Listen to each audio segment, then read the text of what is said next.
السلام عليكم ورحمة الله وبركاته. ازيكم حبايبي، عاملين ايه؟ ان شاء الله النهاردة هنعمل مع بعض فيديو جديد خالص. بنتكلم عن الميكروويف ده مينتا 28 ريت.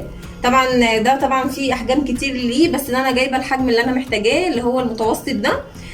فطبعا انا مش برضه اعرض لكم اي حاجه بناء على طلب حبايبي، بس لازم ان انا اجربها الاول عشان المصداقيه.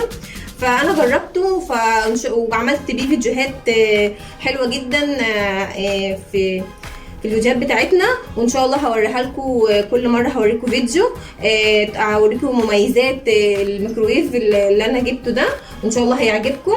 عايزه بس اعرفكم ان الميكروويف ده زي ما انتم شايفين كده، الشاشه ديجيتال بس فيها زراير.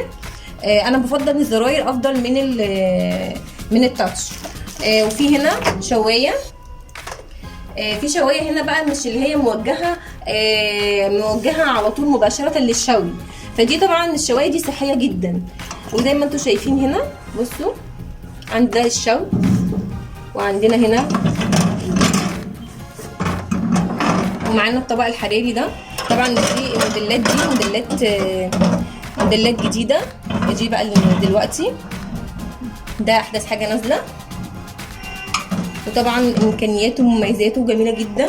انا جربته عن تجربه، انا مش بقول لكم حاجه ولا بعمل لكم اي فيديو لما اكون انا واثقه منه وواثقه من كل حاجه انا بقولها لكم. وطبعا عايزه اقول لكم مميزات ميكروويف مينتا اللي هو تحفه في الشوي وللتعقيم وللطبخ وللتسخين، وكمان اي حاجه مثلا متلجه لاذابه المثلجات، اي حاجه ممكن عايزه ان انت بسرعه، اللي انت عايزه حاجه مستعجله عليها تكون متلجه، فاللي هي بتذوب بسرعه. وانا طبعا عملت فيديوهات وهوريها لكم حبايبي، ويا رب يكون المنتج عجبكم. انا بس بوريكم الحاجه قبل ما اوريها لكم في الفيديو ونشغلها مع بعض ازاي. فحبيت ان انا اديكم فكره بسيطه كده عن الميكروويف ويا رب يكون ان شاء الله يعجبكم، وطريقته سهله، ويعني هينجز معانا في التصوير بتاعنا.